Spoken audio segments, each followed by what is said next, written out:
In the unforgiving wilderness of the Colorado Territory, where the Rocky Mountains cast their ancient shadows across valleys that had never known the sound of civilization, a lone trapper named Samuel Sam Hartwell tracked his quarry through the early morning mist of October 1847. The massive buffalo bull ahead of him moved with an unusual gait, favoring its left flank where Sam's rifle ball had found its mark 3 hours earlier. What started as a routine hunt for winter provisions would soon become the most extraordinary and terrifying experience of his 32 years on the frontier. The wounded animal seemed to possess an intelligence that defied nature itself, leading Sam deeper into territory that existed on no map, towards secrets that had been buried in stone and silence for centuries. Little did Sam know that this seemingly simple pursuit would unravel a mystery that would challenge everything he believed about the land he called home, and force him to confront truths that civilized men were never meant to discover. Sam had been tracking buffalo herds through the Colorado Territory for the better part of 15 years, ever since he'd left his family's failed farm in Missouri to seek his fortune in the untamed West. He'd learned to read the signs of the land like scripture, understanding the subtle language of broken twigs, disturbed earth, and the particular way morning dew settled on disturbed grass. But this hunt felt different from the moment he'd spotted the massive bull separated from its herd. The animal stood nearly 6 feet at the shoulder, its dark coat gleaming like polished obsidian in the dawn light, and when Sam raised his Hawken rifle and squeezed the trigger, he was certain his shot had been true. The .50 caliber ball should have dropped the beast where it stood, but instead of falling, the buffalo had looked directly at him across the 300 yards separating them, its dark eyes seeming to hold an intelligence that sent an inexplicable chill down Sam's spine. Now, hours later, Sam followed the wounded animal through increasingly unfamiliar terrain. His weathered boots crunched through patches of early frost as he navigated between towering ponderosa pines and granite outcroppings that seemed to grow more unusual with each passing mile. The blood trail he followed wasn't the typical scattered drops and smears he expected from a gut-shot animal. Instead, it formed an almost deliberate pattern, leading him along what appeared to be an ancient game trail that wound through the landscape with geometric precision that seemed too purposeful to be natural. The wounded buffalo maintained a steady pace ahead of him, never quite disappearing from sight, but never allowing Sam to get close enough for a finishing shot. It was as if the creature wanted to be followed, drawing him deeper into the wilderness with calculated intent. As the morning sun climbed higher, casting long shadows through the pine canopy, Sam began to notice other peculiarities about his surroundings. The trees seemed older here, their trunks bearing scars that looked almost like symbols rather than random marks from lightning or disease. Granite formations jutted from the earth in configurations that reminded him of the ancient ruins he'd heard missionaries describe from their travels to Mexico, though he'd never seen anything like them in the Colorado Territory. The very air seemed different, carrying scents that he couldn't identify despite his years of intimate familiarity with the mountain wilderness. There was something beneath the usual pine and earth smells, something that reminded him of the deep caves he'd explored as a boy in Missouri, but mixed with a metallic tang that made his teeth ache.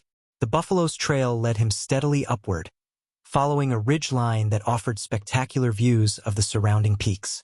Sam recognized some of the distant mountains, landmarks he'd used for navigation for years, but their relative positions seemed wrong somehow, as if he'd been transported to a parallel version of the landscape he knew so well. When he stopped to consult his compass, the needle spun wildly before settling on a direction that couldn't possibly be correct. The sun's position in the sky confirmed his compass was malfunctioning, but Sam had never known the reliable instrument to fail him before.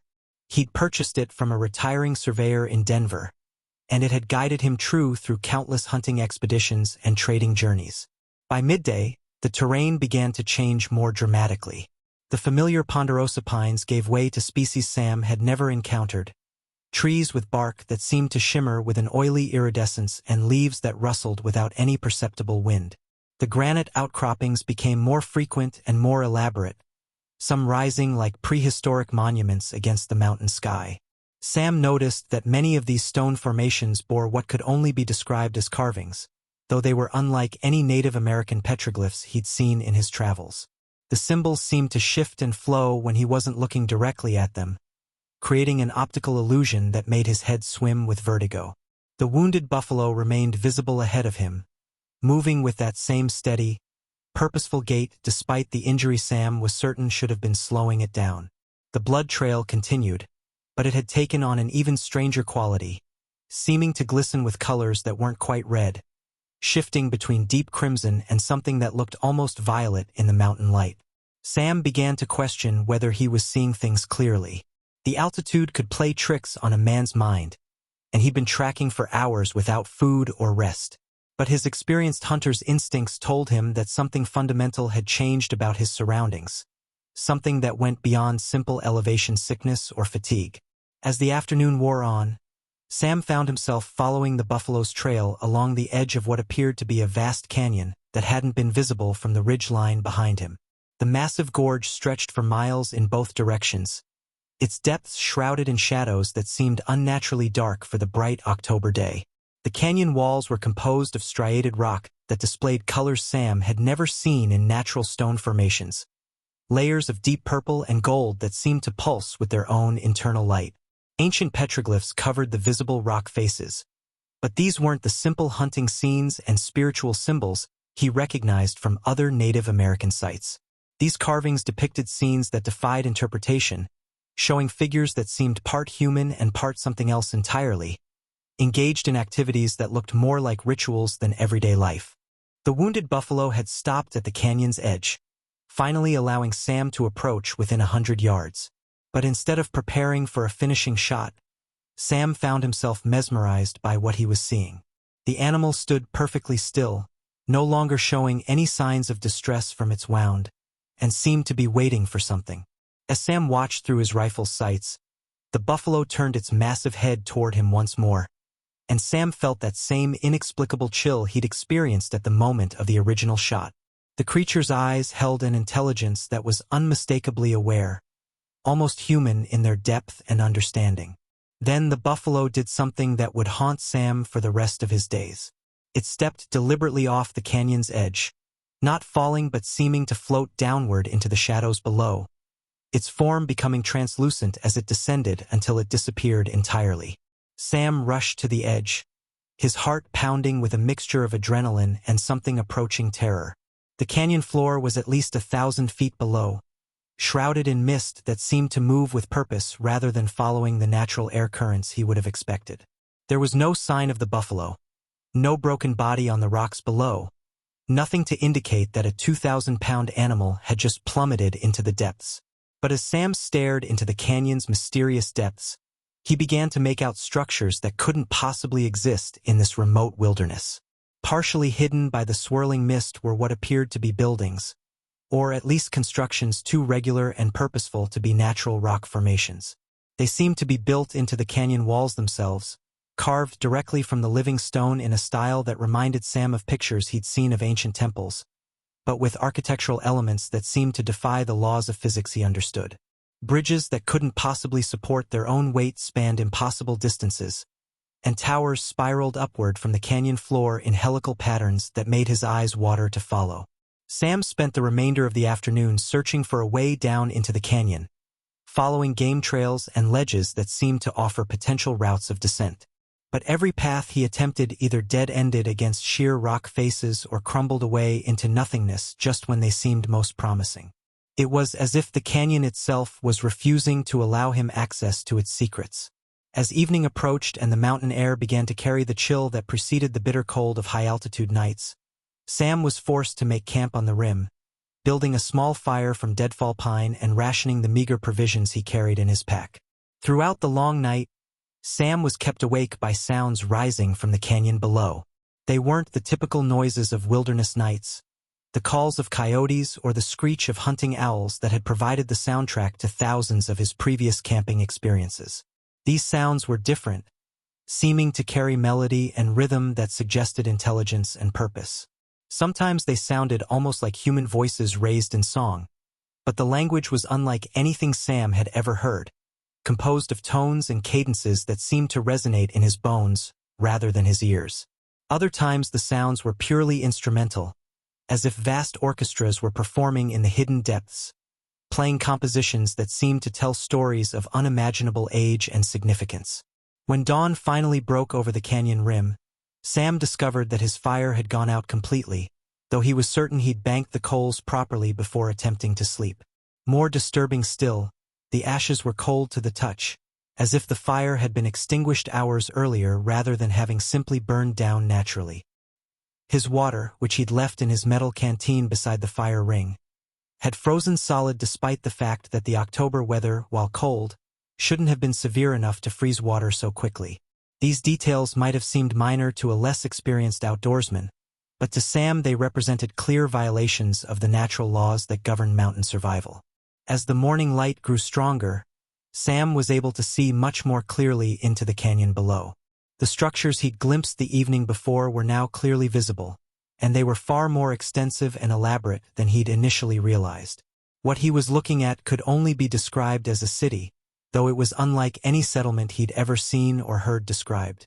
The buildings seemed to grow from the canyon walls themselves, carved from the living rock but incorporating architectural elements that seemed to belong to no earthly civilization. Spires twisted skyward in impossible spirals, their surfaces covered with the same shifting symbols he'd seen on the rock formations during his pursuit of the buffalo. Bridges spanning the canyon at multiple levels created a complex network of walkways and passages that connected structures built into both walls of the massive gorge. But most unsettling of all, Sam could see movement within the ancient city. Figures moved along the bridges and walkways, too distant to make out clearly but unmistakably purposeful in their activity. They seemed to be going about some sort of daily routine, though their movements had a quality that struck Sam as distinctly non-human. They flowed rather than walked and seemed to change shape subtly as they moved, as if they weren't entirely solid or were composed of some substance that didn't obey normal physical laws. Sam rubbed his eyes and blamed the high altitude for what he was seeing, but the longer he watched, the more certain he became that he was observing an active, inhabited settlement in this supposedly uninhabited wilderness. Determined to find a way down into the canyon and investigate what he was seeing, Sam spent the entire second day exploring every possible route of descent. He lowered himself over ledges using his rope, followed animal trails that seemed promising, and even attempted to descend some of the more gradual cliff faces using techniques he'd learned from Native American guides. But every attempt ended in failure, as if the canyon was protected by some invisible barrier that prevented access from above. Ropes that should have been strong enough to support his weight snapped without warning. Footholds that looked solid crumbled the moment he put his weight on them. Even the most gradual slopes seemed to become impossibly steep when he attempted to descend them. As his second night in the strange region approached, Sam began to experience phenomena that challenged his sanity. The symbols carved into the nearby rock formations began to glow with a faint phosphorescence as darkness fell, pulsing in patterns that seemed to carry meaning just beyond his comprehension. The sounds from the canyon below became more intense and varied, including what sounded like machinery operating, though Sam couldn't imagine what kind of machines could exist in such a remote location, or who might be operating them. Most disturbing of all, he began to see the buffalo that had led him to this place, appearing on distant ridges and canyon rims, always just far enough away that he couldn't be certain whether he was really seeing it or whether his mind was creating hallucinations from exhaustion and stress. On the third morning, Sam made a discovery that changed everything. While exploring a narrow ledge that ran along the canyon wall about 50 feet below the rim, he found what appeared to be an entrance carved directly into the rock face. It was cunningly hidden behind a natural rock formation that concealed it from above, and he would never have found it if he hadn't been desperately searching for any possible way to descend further. The entrance was clearly artificial, perfectly rectangular and about 6 feet high, with symbols carved around its frame that matched the ones he'd been seeing throughout the region. Most importantly, warm air flowed from the opening, carrying scents that suggested vast spaces within the mountain. Sam's heart raced as he realized he might have found a way to access the mysterious city below. The opening led to a tunnel that had been carved with incredible precision, its walls perfectly smooth and covered with more of the strange symbols that seemed to shift and flow in his peripheral vision. The tunnel was lit by some unknown source, a soft phosphorescent glow that emanated from the symbols themselves, providing just enough illumination to see by. As Sam made his way deeper into the mountain, following a passage that sloped steadily downward, He began to hear the sounds from the city more clearly, and they were definitely mechanical in nature, though unlike any machinery he'd ever encountered. The tunnel system proved to be far more extensive than Sam had imagined possible. Passages branched off in multiple directions, some leading deeper into the mountain, while others seemed to curve back toward the surface. Sam chose to follow the main passage, which continued its steady descent toward what he hoped would be the canyon floor and the mysterious city he'd observed from above.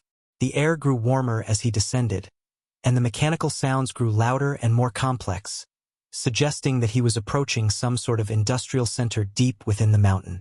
After what felt like hours of walking through the tunnel system, Sam emerged into a vast underground chamber that took his breath away. The space was enormous, easily large enough to contain several city blocks, and it was filled with machinery that defied description. Massive gears and wheels turned in complex patterns, connected by belts and chains that seemed to be made of some metal Sam didn't recognize. The entire apparatus glowed with the same phosphorescent light he'd seen in the tunnels, and it operated with a smoothness and precision that suggested incredibly advanced engineering. But most shocking of all, the machinery was clearly ancient, covered with patinas and mineral deposits that indicated it had been operating for centuries, possibly millennia. As Sam stood transfixed by the impossible sight before him, he became aware that he was not alone in the chamber. The figures he'd seen moving through the city above were here as well, tending to the machinery with practiced efficiency. But now that he could see them clearly, Sam realized why their movements had seemed so strange from a distance. They weren't human at all, though they shared some superficial similarities with human form. They were taller and thinner than any person Sam had ever seen, with limbs that seemed to bend in ways that human joints couldn't accommodate. Their skin, if it could be called skin, had the same oily iridescence he'd noticed in the tree bark above, and it seemed to shift and flow as they moved, as if it weren't entirely solid. But the most unsettling aspect of these beings was their faces, which seemed to change constantly, shifting between configurations that were almost human and others that were utterly alien. Their eyes were larger than human eyes, and they glowed with the same phosphorescent light that illuminated the machinery. When they looked at Sam, which they did with unmistakable awareness of his presence, their gaze seemed to penetrate not just his physical form but his very thoughts and memories. Sam felt exposed and vulnerable in a way that went far beyond simple physical danger. Despite his terror, Sam found himself unable to move or speak as one of the beings approached him. It moved with a fluid grace that was beautiful and horrifying in equal measure, and when it stood before him, Sam could see that it was attempting to communicate. Its mouth moved in patterns that might have been speech, but the sounds it made were the same tonal, melodic language he'd been hearing from the canyon since his first night on the rim. Gradually, however, Sam began to realize that he was understanding some of what the being was trying to convey, not through his ears but directly into his consciousness. The communication that followed was unlike anything Sam had ever experienced. Rather than hearing words, he found himself receiving concepts and images directly into his mind, as if his thoughts were being accessed and modified by an external intelligence. Through this bizarre form of communication, Sam began to understand something of the truth about the place he'd discovered. The city in the canyon was indeed ancient, far older than any human civilization. It had been built by these beings, who were not native to Earth but had arrived here long before the first humans had developed agriculture or writing. They had established their city as a kind of research station, studying the planet and its developing life forms over the course of millennia.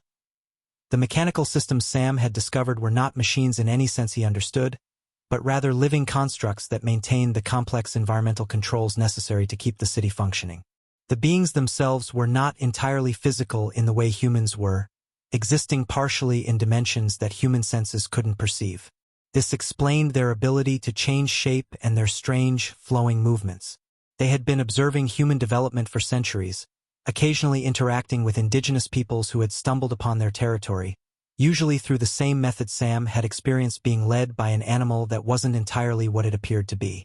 But Sam also learned something that filled him with a dread that went beyond simple fear for his personal safety. The being's research was nearing completion, and they were preparing to depart Earth for reasons they couldn't or wouldn't fully explain. Their leaving would trigger changes to the planetary environment that would be catastrophic for human civilization. The mechanical systems that maintained environmental balance across vast regions would shut down, causing climate shifts, geological instability, and the release of forces that humanity was not equipped to handle. The buffalo that had led Sam to their city had been one of their constructs, designed to bring him here so they could study a representative of the human species before their departure. As this terrible knowledge flooded into Sam's consciousness, he realized that he was not just a witness to these events, but had been chosen to serve a specific purpose. The beings needed him to carry word of their impending departure to human authorities, to warn civilization of the changes that were coming. But they also needed him to understand that there was nothing humans could do to prevent these changes. The departure was inevitable, driven by cosmic forces beyond human comprehension or control.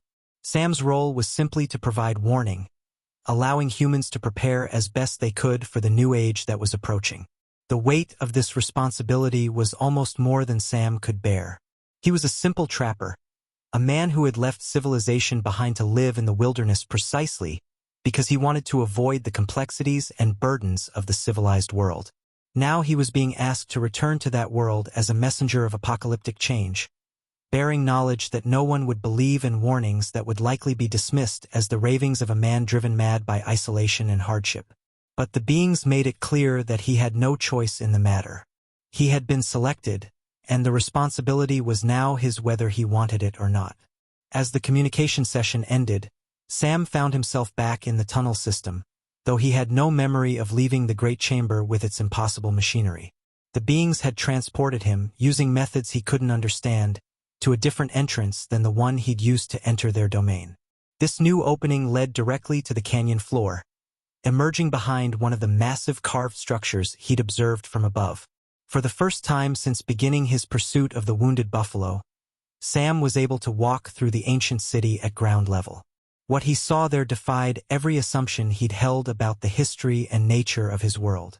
The buildings were indeed carved from living rock, but they incorporated architectural principles that human engineers wouldn't develop for centuries, if ever. The bridges that spanned the canyon were supported not by conventional structural methods, but by forces that seemed to manipulate gravity itself. Gardens grew throughout the city, but they contained plants that belonged to no earthly ecosystem, species that seemed to draw their energy from sources other than sunlight and that produced flowers and fruits that glowed with their own internal light. Most remarkably, Sam discovered that the city was not abandoned, but was still actively inhabited by thousands of the beings he'd encountered in the chamber below. They went about their daily activities with no apparent concern for his presence, suggesting that visitors, while rare, were not unprecedented. Some of the beings appeared to be engaged in scientific work, manipulating energy fields and substances that Sam couldn't identify. Others seemed to be involved in artistic pursuits, creating sculptures and compositions that incorporated elements from multiple dimensions of reality. Still others appeared to be preparing for the departure that Sam had learned about, packing equipment and materials using methods that seemed to involve folding space itself. As Sam explored the city, he began to understand that he was witnessing the end of an era that had lasted for thousands of years. These beings had been the secret guardians of Earth's development, subtly influencing climate, geology, and evolution to maintain the conditions necessary for life to flourish. Their departure would leave the planet to develop according to purely natural forces, without the careful management that had prevented catastrophic changes in the past. The implications were staggering, suggesting that much of what humans understood about their world's stability and predictability was actually the result of intervention by intelligences they had never suspected existed. The beings allowed Sam to spend 3 days exploring their city, observing their technology and learning what he could about their history and purpose. During this time, he discovered artifacts and records that revealed the true scope of their influence on human development. They had been responsible for guiding certain crucial discoveries, preventing natural disasters that would have set back human progress, and even influencing the development of human religions and philosophies to prepare humanity for eventual independence from their guidance. The realization that human civilization had developed under the careful supervision of these alien intelligences was both humbling and terrifying. But perhaps the most shocking discovery Sam made during his time in the city was learning about others who had been chosen as messengers throughout human history. Cave paintings, ancient texts, and oral traditions that spoke of strange encounters and prophetic visions suddenly made sense as records left by previous visitors to the hidden city. These individuals had been given similar missions to warn their contemporaries about coming changes, though their warnings had usually been dismissed or transformed into religious mythology over time. Sam realized that he was part of a long tradition of unwilling prophets, chosen to bear witness to truths that civilization was not ready to accept. On his final day in the city, Sam was brought before what could only be described as a council of the being's leaders. These individuals were somehow more substantial than the others, their forms more stable and their communications more direct. They confirmed everything Sam had learned during his stay and provided him with additional details about the timeline for their departure and the changes that would follow. They also gave him certain artifacts that would serve as proof of his experiences, though they warned him that even these tangible evidences would likely be dismissed by skeptical authorities. The artifacts themselves were extraordinary objects that seemed to exist partially outside normal space and time. One was a crystalline structure that displayed moving images of the city and its inhabitants when held up to light, but the images showed events from the past, present, and future simultaneously. Another was a metal tablet covered with the same shifting symbols he'd seen throughout his experience, but when Sam focused on the symbols, they rearranged themselves into text in his own language, providing detailed warnings about specific future events. The third artifact was a small device that seemed to be made of the same material as the being's skin, capable of producing the phosphorescent light and even facilitating limited communication with the beings after Sam left their territory. As Sam prepared to leave the city and return to the human world, the beings provided him with one final revelation that would haunt him for the rest of his days. They showed him visions of what Earth would become after their departure, images of a world transformed by forces that humanity could barely comprehend.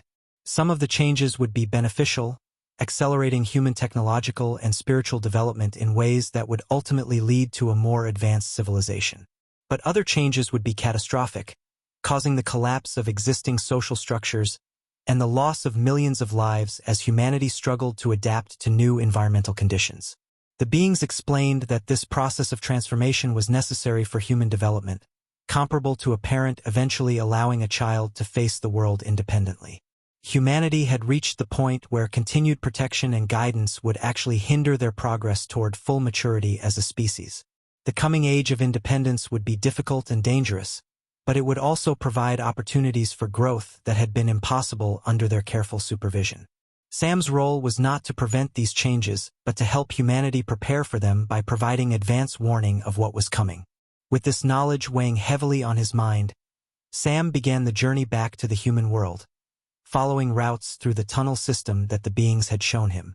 The trip back to the surface took only hours rather than the days his original descent had required, suggesting that the beings had provided him with access to transportation methods that manipulated space and time in ways he couldn't understand.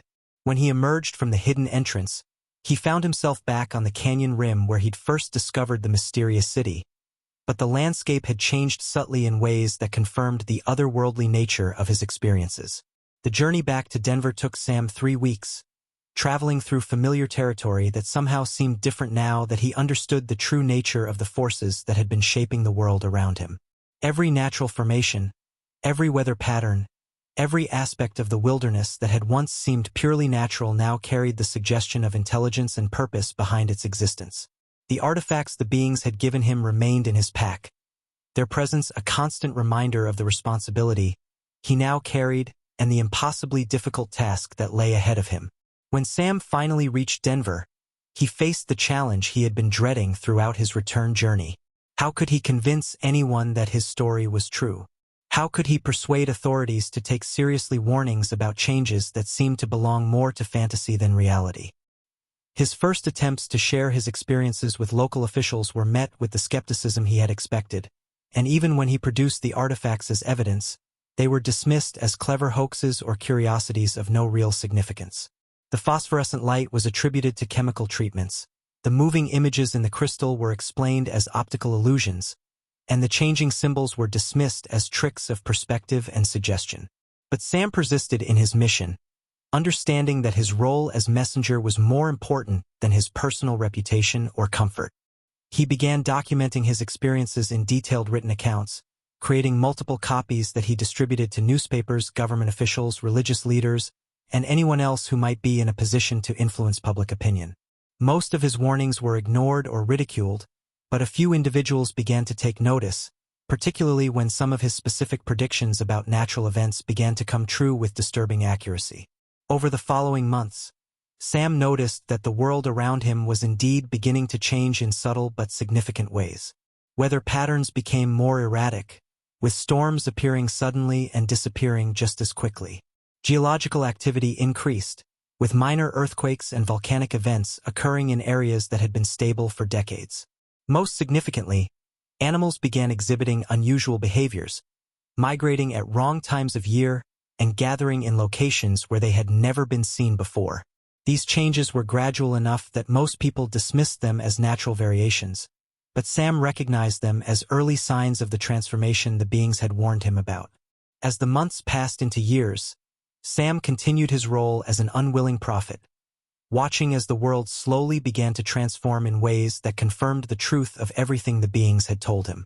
The process was gradual and often subtle, but the cumulative effect was unmistakable to anyone who knew what to look for.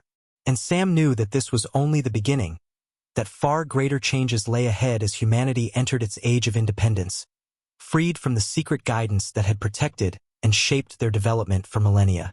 The wounded buffalo that had led him into the Forgotten Canyon had been the beginning of the most important journey of his life, though he would spend the rest of his days wishing he had never followed its trail into the hidden places where ancient secrets waited to be discovered. But the burden of knowledge had been placed upon him, and Sam would carry it faithfully until the end of his days, serving as one more link in the chain of messengers who had tried throughout history to prepare humanity for truths that were always just beyond their readiness to accept.